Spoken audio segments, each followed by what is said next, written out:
Hi friends, ನಾನು ನಳಿನಿ. ಬನ್ನಿ ನೀರು ದೋಸೆ ಮಾಡೋಣ.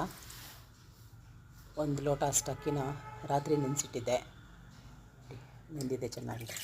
ಮಿಕ್ಸಿಯಲ್ಲಿ ಒಂದು ಲೋಟ ಅಕ್ಕಿಗೆ ಒಂದು ಚಿಕ್ಕದು ತೆಂಗಿನ ಚಿಪ್ಪು, ಒಂದು ಅರ್ಧ ಹೋಳು ಅಂತೀವಲ್ಲ, ಒಂದಿಷ್ಟು ಹಾಕ್ಕೊಂಡ್ರೆ ಸಾಕು. ಉಪ್ಪು ಹಾಕಿ ನುಣ್ಣಗೆ ರುಬ್ಕೊಂಬಿಡಿ. ಆಮೇಲೆ ಒಂದೆರಡು ಸ್ಪೂನಷ್ಟು ಕಾಯಿ ತುರಿಗೆ ಎರಡು ಸ್ಪೂನಷ್ಟು ಬೆಲ್ಲ ಹಾಕ್ಕೊಂಡು ಇದನ್ನು ತರ್ತರಿಯಾಗಿ ರುಬ್ಕೊಂಡು ಸಾಕು. ಚೂರು ಏಲಕ್ಕಿ ಪುಡಿ ಹಾಕ್ಕೊಳ್ಳಿ, ಕಾಯಿ ಬೆಲ್ಲ ಅಂತೀವಿ ಇದಕ್ಕೆ.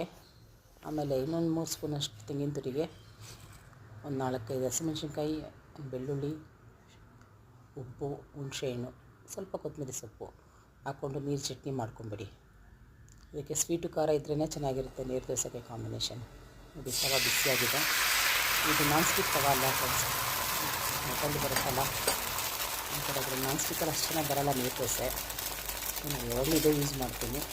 ಯಾವತ್ತೂ ನೀವು ನಾನ್ ಸ್ಟಿಕ್ಕಲ್ಲಿ ಟ್ರೈ ಮಾಡಿಲ್ಲ. ನೋಡಿ, ಮುಚ್ಚಿ 1-2 ನಿಮಿಷದಲ್ಲಿ ದೋಸೆ ರೆಡಿ ಆಗುತ್ತೆ. ರೆಡಿ ಆಯಿತು ದೋಸೆ. ಈ ದೋಸೆಗೆ ಕಾಯಿ ಬೆಲ್ಲ ಅಂದರೆ ಸ್ವೀಟು, ಅಂದರೆ ನೀರು ಚಟ್ನಿ, ಎರಡು ಕಾಂಬಿನೇಷನು ಚೆನ್ನಾಗಿರುತ್ತೆ. ಇದಕ್ಕೆ ಬೇರೆ ಸಾರೆಲ್ಲೂ ಚೆನ್ನಾಗಿರುತ್ತೆ, ಸಾಗುನೂ ಚೆನ್ನಾಗಿರುತ್ತೆ, ಬಾಂಬೆ ಸಾಗು ಎಲ್ಲ. ಇದು ಫುಲ್ ಚೆನ್ನಾಗಿರುತ್ತೆ ಸೆಟ್.